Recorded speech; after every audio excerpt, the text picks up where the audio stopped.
మీరు గౌరవం ఏమని అడుగుతున్నారా? ఎట్లా ఇస్తారు మిమ్మల్ని చంపలు కట్ట రెండు సంపాదించినాక అయ్యో గౌరవం ఏంటంటే ఇస్తారా? మిమ్మల్ని చంపాల ఇస్తారా? గౌరవం ఇస్తారా? మీరు నాకైనా గౌరవం ఇస్తలేరు. మీరు ఆడపిల్లల్ని కొట్టినటువంటి వాళ్ళను, ఈ దేశాన్ని సర్వనాశనం చేస్తున్నటువంటి వాళ్ళను ఒక సుప్రీంకోర్టు ఈ దేశ న్యాయమూర్తి ఈ దేశంలో ఈ దేశంలో యువతని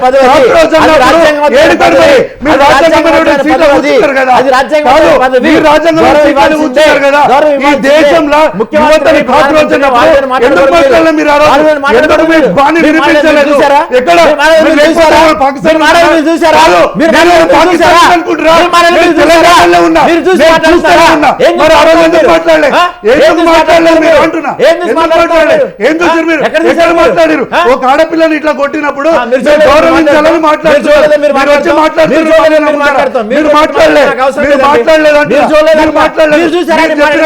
మీరు నన్ను you cannot dictate me. You cannot dictate me also. You cannot dictate me. You cannot dictate me. You cannot dictate me. This is my studio. You cannot dictate me. This is my studio. Okay, this is my studio. This is my studio. You cannot dictate me. Okay, you cannot dictate me. ఎవరి కోసం? ఎవరి కోసం? ఎవరి కోసం? ఎవరి కోసం? నీ studio అయితే నీ దగ్గర పెట్టుకో మరి. నీ స్టూడియో అయితే నీ దగ్గర పెట్టుకో మరి. నీ స్టూడియో అయితే నీ ఇష్టం వచ్చినట్టు మాట్లాడతాం. నీ ఇష్టం వచ్చినట్టు మాట్లాడతాం. అంటే బీజేపీ పార్టీ నడిపిస్తుందా నేను? ఇక్కడ మీరు బీజేపీ కాదు, ఇక్కడ మీరు ప్రధానమంత్రి గౌరవం ఇవ్వాలి. ప్రధానమంత్రి గౌరవం ఇవ్వాలి. మాట్లాడుతున్నప్పుడు దిస్ ఇస్ మై స్టూడియో అని ఎట్లా అంటావు మరి? ప్రధానమంత్రి గౌరవం ఇవ్వాలి. ప్రధానమంత్రికి గౌరవం ఇవ్వాలి. ప్రధానమంత్రికి గౌరవం ఇవ్వాలి. ప్రధానమంత్రికి గౌరవం ఇవ్వకపోతే ఇంతే మాట్లాడతాం మేము. దానికి చెప్పండి. ప్రధానమంత్రిని ఆడి అంటే మేము ఒప్పుకోండి. ప్రధానమంత్రిని ఆడి అంటే మేము ఒప్పుకోం. ఎట్లా అంటారు? ప్రధానమంత్రిని ఆడి అంటే మేము ఒప్పుకోం. ఉంటే నాకు ఈ ఆడపిల్ల మీద ప్రేమ ఉంది. వెంకటరెడ్డి గారు మీరు చెప్పండి. వెంకటరెడ్డి గారు మీరు మాట్లాడండి. పార్టీ ఛానల్ నడిపిస్తుందంటే చెప్పండి, బాయ్కాట్ చేస్తాం ఈ ఛానల్. అంతేగాని మీరు మాట్లాడతారు.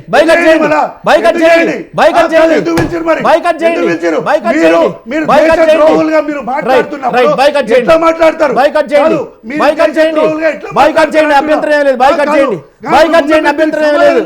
మీరు బాయ్కాట్ చేయండి. అభ్యంతరం ఏం లేదు. మీరు బాయ్కాట్ చేయండి. మీరు బాయ్కాట్ చేయండి. అభ్యంతరం లేదు. బాయ్కాట్ చేయండి. అభ్యంతరం లేదు. నేను చెప్తా వింటారా? నేను చెప్తా వింటారా? చెప్పు కాదు, మర్యాదగా మాట్లాడతాను. మర్యాదగా మాట్లాడండి.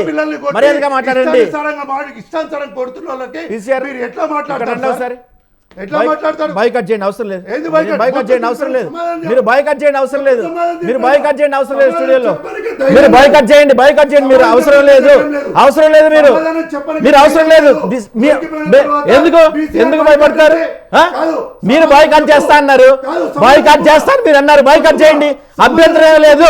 బాయ్కాట్ చేస్తాను మీరు అన్నారు. బాయ్కాట్ చేయండి, అభ్యంతరం లేదు. మీరు బాయ్కాట్ చేస్తా అన్నారు, చేయండి. మీరు బాయ్కాట్ చేస్తున్నారు, చేయండి. చెప్పే వింటే ధైర్యం ఉందా మీకు? మరి చెప్పేంటి? ఇదేంటి మీరు అనుకుంటున్నారా? మీరు బాయ్కాట్ చేయండి. మీరు బాయ్కాట్ చేయండి. ఏం పర్లేదు. మీరు బాయ్కాట్ చేయండి. ఇబ్బంది లేదు. మీరు బాయ్కాట్ చేయండి, ఇబ్బంది లేదు. మీరు ఒక గెస్ట్ గా ఫెయిల్. మీకు ఏం మాడాలి తెలియదు. శాటిలైట్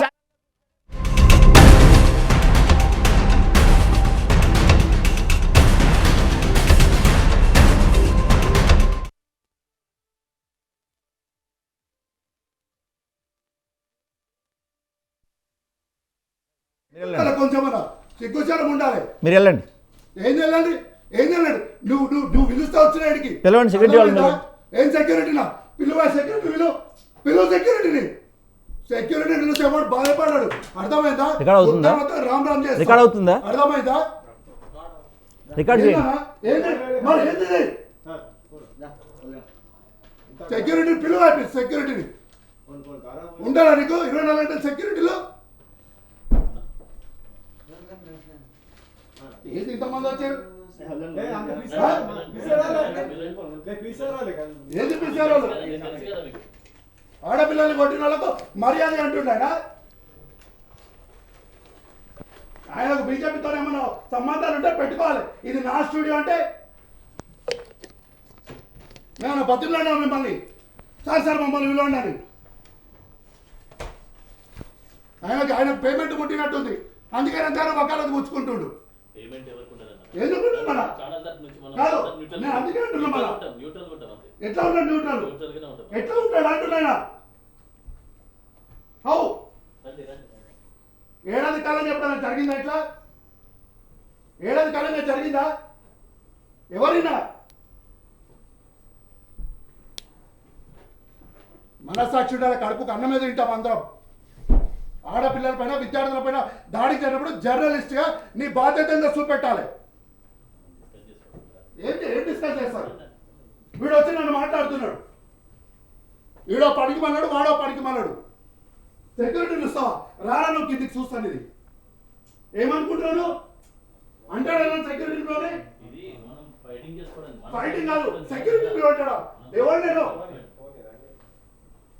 రాను బయటికి నీ సంగతి చెప్తా ఎట్లా అంటాడు సెక్యూరిటీ అంటే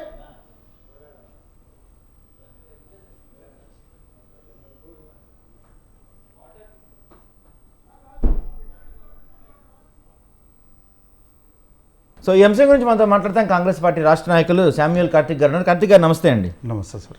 అంటే 21 రోజులు సోనం వాంగ్చుక్ ఆమెను దీక్ష చేశాడు.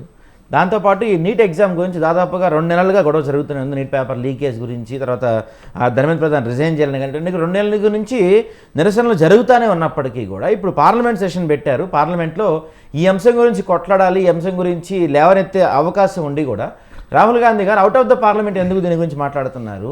మోడీ గారు ఇంటి ముందుకెళ్ళి నిన్న ధర్నా చేయడానికి సమయం అన్న బీజేపీ కాంగ్రెస్ అగ్రనేతలందరికీ కూడా మరి ఎందుకు సోనం వాంగ్చుక్ నిరాదీక్ష చేస్తుంటే ఆ శిబిరానికి ఒకసారి వెళ్ళడానికి కుదరలేదు? అంటే మీరు దీన్ని రాజకీయంగా వాడుకుంటున్నా, నిజంగా విద్యార్థులు అంటే మీకు నిజమైన ఇది ఉందా, లేకపోతే దీన్ని మీరు రాజకీయంగా హైజాక్ చేసి మీ పార్టీ మైలేజ్ కోసం యూజ్ చేసుకుంటున్నారా?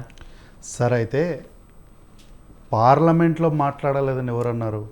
రాహుల్ గాంధీ గారు బిజినెస్ మీట్ ఎలా జరగాలి అన్నప్పుడు పార్లమెంట్ కన్నా ముందు జరిగే బిజినెస్ మీట్లోనే ఈ అంశాన్ని ప్రధానంగా చర్చించాలంటేనే అక్కడ రగడ జరిగితేనే అక్కడనే బిజినెస్ మీట్ జరగకుండానే బయటకు వచ్చేసినాం. తర్వాత పార్లమెంట్లో కూడా ఎందుకు రాజ్యసభలో చైర్మన్ గారు కానీ లేకపోతే లోక్సభలో ఓం బిర్లా గారు కానీ ఒక ప్రధాన ప్రతిపక్ష నాయకులు ఎల్ఓపీలు మాట్లాడుతున్నప్పుడు ఖర్గే గారు కానీ రాహుల్ గాంధీ గారు మాట్లాడేటప్పుడు దండం పెట్టి హౌస్ అడ్జైన్ చేసి లేచి ఎందుకు వెళ్ళిపోయిండు? కారణమే ఇది, అడిగిన ప్రశ్ననే ఇది. దీనిపైన చర్చ జరగాలి, నీట్ పైన చర్చ జరగాలి, తర్వాత పేపర్ లీక్ పైన చర్చ జరగాలి, చనిపోయిన విద్యార్థుల వారి కుటుంబాల పట్ల చర్చ జరగాలి అని చెప్పి పట్టుబట్టినందుకే ఏమంటారు పార్లమెంటు 2 ఉభయ సభలు కూడా వాయిదా పడి వెళ్ళిపోయినాయి. అయితే ఎందుకు వాంగ్చుక్ గారి దగ్గరికి ఎందుకు రాలేదు అంటే ఇది ప్యూర్గా ఒక సామాజికవేత్త, అంటే ఏ రాజకీయాలకు సంబంధం లేకుండా ఒక సామాజిక ఆయనకు సంబంధించిన ఆయన ఒక నిరసన వ్యక్తం చేస్తున్నప్పుడు మనం వచ్చి దాంట్లో ఇన్వాల్వ్ అయితే అది ఏమవుతుందంటే అనవసరమైనటువంటి పొలిటికల్ టర్న్స్ తీసుకుంటాయి. సో అట్లాంటి పొలిటికల్ టర్న్స్ తీసుకోవద్దు. ఇది విద్యార్థులకు న్యాయం జరగాలి. విద్యార్థులు కొట్లాడుతున్నారు కాబట్టి వాళ్ళకు మనం మోరల్ సపోర్ట్ ఇస్తే సరిపోతుంది. మనం ప్రశ్న అడగాల్సింది చట్టసభల్లో, మనం ఆ ప్రశ్న చట్టసభల్లో అడుగుదామని, అందుకోసమనే రాహుల్ గాంధీ గారు దీన్ని పూర్తి స్థాయిలో పర్యవేక్షణ చేసుకుంటా, అంటే ఏం జరుగుతుందనే విషయాలను ఎప్పటికప్పుడు విషయాలను తెప్పించుకుంటూ దానిపైన వాకప్ చేస్తూ ఉన్నారు. అయితే ఎప్పుడు రాహుల్ గాంధీ గారు నేరుగా ప్రజాక్షేత్రంలో కంటే రోడ్డుపైకి ఒక ప్రధానమంత్రి ఇంటి ముందుకు వచ్చి బైఠాయించే పరిస్థితి ఎప్పుడు వచ్చిందంటే మీరు చేసిన తతంగం అంతా ఇట్లా ఉంది సార్. మీరు చేసిన తతంగం ఇట్లా ఉంది. మీరు విద్యార్థులను చూడకుండా, వయసులో ఉన్నటువంటి వాళ్ళని చూడకుండా, చిన్నపిల్లలని చూడకుండా ఇంకొక ప్రధానమైనటువంటి ఒక విజువల్ని చూపిస్తాను, దయచేసి అనుమతించండి. ఎవరు సార్ ఈ పోలీస్కి ఇట్లా కొట్టాలి ఆడపిల్లల్ని అని, ఇలా కొట్టాలని చెప్పి అనుమతి ఇచ్చినటువంటి గాడిద కొడుకు ఎవడు? ఒక పోలీస్ ఆఫీసరు, ఒక కాపాడాల్సినటువంటి భద్రతా అధికారి ఒక ఆడపిల్లని ఈ విధంగా కొట్టినప్పుడు ఒక ప్రధాన ప్రతిపక్ష నాయకుడైన రాహుల్ గాంధీ గారు మరి నరేంద్ర మోడీ గారి ఇంటి మీదకి వెళ్ళి ఆయన ఇంటి ముందు ధర్నా చేయకపోతే ఏం చేయమంటారు? ఇంకా ఆడపిల్లలకి ఈరోజు రక్షణ లేకుండా, విద్యార్థులకు రక్షణ లేకుండా, అరే ఇవన్నీ వద్దు సార్. మీరు ఒక నీట్ పేపర్ని, ఒక ఎగ్జామ్ పేపర్ని మీరు సరిగ్గా కండక్ట్ చేయలేనటువంటి మీరు రాహుల్ గాంధీ గారు వచ్చి ధర్నా చేసేసరికి ఉలిక్కి పడుతున్నారు ఈరోజు. ఎందుకు రాహుల్ గాంధీ గారు వస్తున్నారు, ఎందుకు రాహుల్ గాంధీ గారు వస్తున్నారు అంటే, అరే ఆయన ప్రధాన ప్రతిపక్ష నాయకుడు సార్. ఆయన దేశంలో ప్రజల పట్ల అణిచివేయబడిన అణగారిన వర్గాల పక్షాన మాట్లాడాల్సినటువంటి బాధ్యత ఆయన పైన ఉంది కాబట్టి ఆయన వచ్చి ఈరోజు మాట్లాడుతున్నాడు. మీరు మహిళల్ని ఈ విధంగా కొడతారు, మీరు నిరసనకారుల మీద ఈ విధంగా అంటే రక్తాలు వచ్చేలాగా కొడతారా సార్ ఎక్కడైనా? నాకు తెలియక అడుగుతా. ఈరోజు రాహుల్ గాంధీ గారైనా లేదు విద్యార్థులైనా అడుగుతున్నది ఏంది, మా కుటుంబాలకు న్యాయం ఎట్లా చేస్తారు, చనిపోయినటువంటి వాళ్ళకి ₹1,00,00,000 పరిహారం ఎట్లా ఇస్తారని అడుగుతున్నారు. దానిపైన సమాధానం చెప్పలేక వీళ్ళందరూ కలిసి నడ్డా గారి దగ్గరికి పోయారు. బాగానే ఉంది, మంచిగా ఉంది, పిలిచిరు, కూర్చోబెట్టారు, మాట్లాడారు. ఒక జాతీయ పార్టీకి అధ్యక్షుడిగా పనిచేసిన ఆయన, క్యాబినెట్ ర్యాంకులో మంత్రిగా పనిచేస్తున్న ఆయన జరిగిన విషయాలపైన ఈరోజు మార్నింగ్ పేపర్లో కూడా సాక్షాత్తు నరేంద్ర మోడీ గారే అంటున్నారు పేపర్ లీక్ అనేది మహాఘోరమైన పాపము అని. ఇది ఎట్లుందంటే కొట్టినోడే వచ్చి వైద్యం చేస్తున్నట్టుంది, సంపినోడే వచ్చి ఓదారుస్తున్నట్టు. అరే పాపం ఘోరమని నీకు తెలుసు కదా స్వామి, దానిపైన నువ్వు చర్యలు ఏం తీసుకున్నావో చెప్పు అంటే దానిపైన చర్యలు ఉండవు. కానీ వీళ్ళు వచ్చి నడ్డా గారితో మాట్లాడినాం. నడ్డా గారు ఏం చెప్పాలి, ఓకే అమ్మ మీకు జరిగింది అన్యాయము, ఈ విషయం మాకు కూడా తెలుసు, ₹1,00,00,000 అడుగుతున్నారు, తప్పకుండా నరేంద్ర మోడీ గారి కాల్లో గడ్డమో పట్టుకొనైనా మీకు ఖచ్చితంగా ₹1,00,00,000 ఇప్పిస్తాం, ఇంకా ప్రభుత్వ ఉద్యోగం కూడా ఇప్పించే బాధ్యత నేను తీసుకుంటా, ఇది నా హామీ అని చెప్పాల్సిన ఆయన నేను నా క్యాబినెట్లో మాట్లాడి చెప్తా, మళ్ళీ మాట్లాడతా మీతో. ఈరోజు మిమ్మల్ని కలవాలంటే ఇంతమంది విద్యార్థినులు వాళ్ళ జీవితాలని వాళ్ళ ప్రాణాలను అన్నిటిని కూడా అడ్డం పెట్టి నెత్తులు అలగొట్టుకుంటే కానీ మీరు వాళ్ళకు ఒక 10 మందికి అపాయింట్మెంట్ ఇవ్వలేదు. మళ్ళీ మాట్లాడాలంటే ఏం చేయాలి, ఈసారి ప్రాణాలు పోవాలి. ఆల్రెడీ 26 ప్రాణాలు పోయినాయని చెప్పి మన దగ్గర ఒక లెక్క చెప్తుంది. ఇంకెన్ని ప్రాణాలు పోతే రెండోసారి కలుస్తారని నేను అడుగుతున్నా ఈరోజు. అయితే ఇదే మీరు చెప్తున్న విధానం ఏదైతే ఉందో ఇదే విధానం దేశవ్యాప్తంగా మీరు అధికారులను రాష్ట్రాలు ఎందుకు అమలు చేయట్లేదు? మీరు ఫోటోస్ చూపించారు, ఫోటోస్ చూపిస్తున్నారు. తెలంగాణలో విద్యార్థులు తెలంగాణలో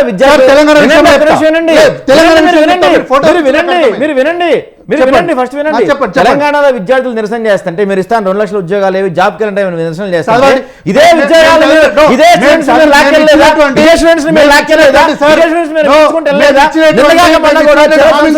నిన్న కూడా లోక్ భవన్ లో బీజేపీ ఎక్కడ మీరు చేయండి మాట్లాడుతున్నారు. లేదు మీరు చాలా తెలివిగా దాన్ని ప్రశ్న అడిగారు. కానీ నేను సూటి చెప్తున్నా, మేము ఇచ్చినటువంటి హామీ ఏంటి, 2 లక్షల ఉద్యోగాలను భర్తీ చేస్తామని చెప్పినాం. భర్తీ చేస్తాం అన్నప్పుడు 70,000 ఉద్యోగాలను భర్తీ చేస్తాం. కాదన్న వాళ్ళు ఎవరో రండి, నా ముందరికి రండి, నేను తల లెక్క పెట్టి మీకు అప్పచెప్తా. మీ ముఖ్యమంత్రి గారే 60,000 ఉద్యోగాలు భర్తీ చెప్పారు. ముఖ్యమంత్రి గారు 60,000 ఉద్యోగాలు చెప్పారు. రాహుల్ గాంధీ గారు వచ్చి 2 లక్షల ఉద్యోగాలు ఇస్తా అని చెప్పింది కదా అశోక్ భవన్ లో. భర్తీ చేస్తామని భర్తీ చేయడం వేరు, ఏడాదికి 2 కోట్ల ఇస్తామని కదా. జాబ్ క్యాలెండర్ ఆగింది, దాని కారణం ఏంటి, వర్గీకరణల విషయం వల్ల ఆగింది. ఆర్ కృష్ణ గారిని చర్చలో కూర్చోబెట్టండి, నేను మాట్లాడతా. వర్గీకరణ అవదు, దానికి కోట్ల వర్గీకరణ మేము వచ్చి చేసినాం. 30 ఏళ్ళు కాని వర్గీకరణ మేము చేసాం.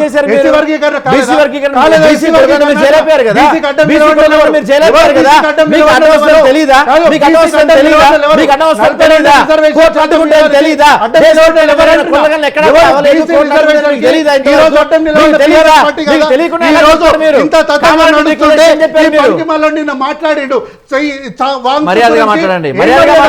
విద్యార్థులు చచ్చిపోతున్నారు. లేకపోతే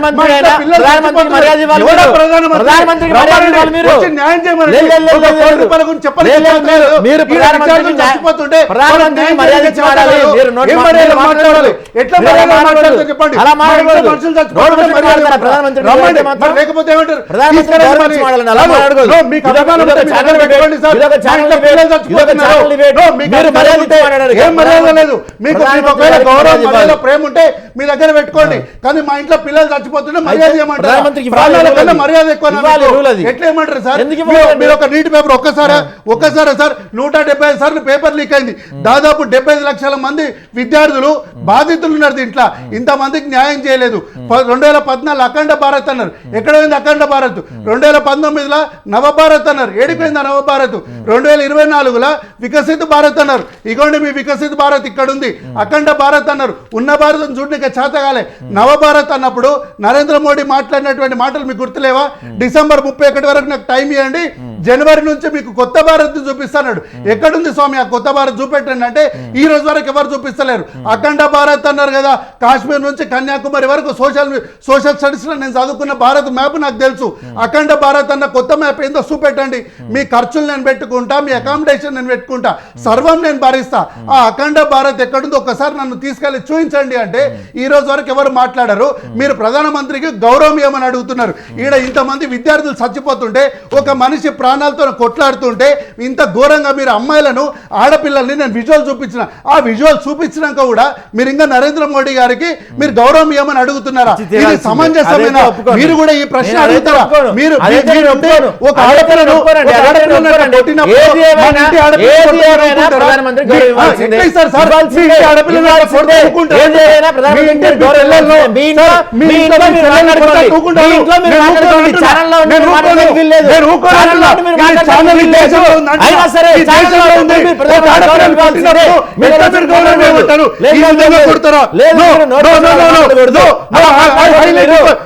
మీతో పూర్తిగా వ్యతిరేకిస్తున్నా.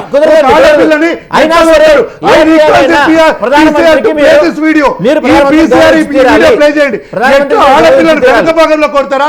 అది కూడా ఇట్లా కాదు, ఇట్లా కొడతారా సార్? ఇట్లా కొడితే మీరు ప్రధానమంత్రికి గౌరవం ఏమంటారు? అడగండి. ప్యానల్ ఆమ్ ఆద్మీ కానీ అడగండి. ఎట్లా మీరు మర్యాద